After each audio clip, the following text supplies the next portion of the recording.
Hello and welcome to the Towfield Alliance update for the first week in August. It's been a full week as some have been working to repair damage in their basements following the storm last week.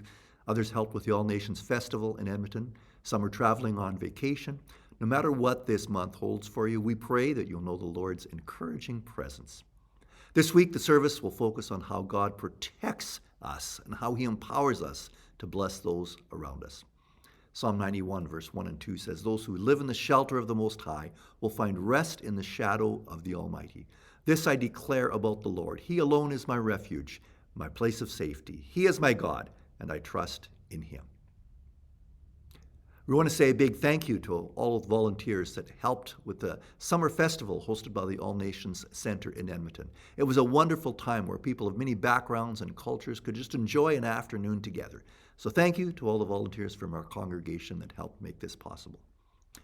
Next week is Western Days in Towfield, and on Friday evening there is a street fair, or promenade as it's called. It's coordinated by the Towfield Chamber of Commerce, and there's sponsorship from many local businesses and community organizations that make many of the attractions free. So plan to enjoy that with your family.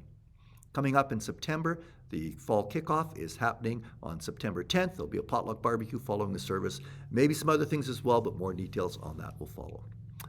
One more thing, we want to just remind you that we are seeking to hire an individual to care for the weekly cleaning of our church building, a very part-time position. Requires cleaning to be done on Friday or Saturdays, and you can contact myself for more information about that. The message this week continues in our series called Great Stories, and the message this week is called Outnumbered.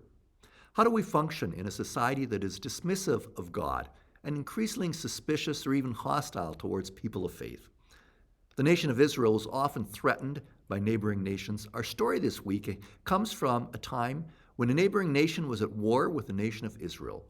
God used the prophet Elisha to protect the nation against aggression and to bring a season of peace.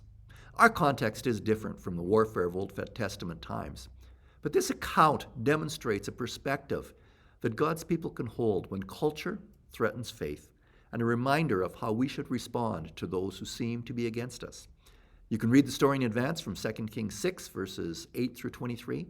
And if you aren't familiar with Elisha, you can read more of his story in 2 Kings chapters 2 through 8. Key verse says this, "Don't be afraid," Elisha told him, "for there are more on our side than theirs." Then Elisha prayed, "O Lord, open his eyes and let him see."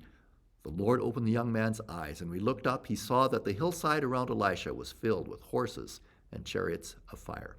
It's from 2 Kings 6, verse 16 and 17. Thank you so much for taking this time to view this update.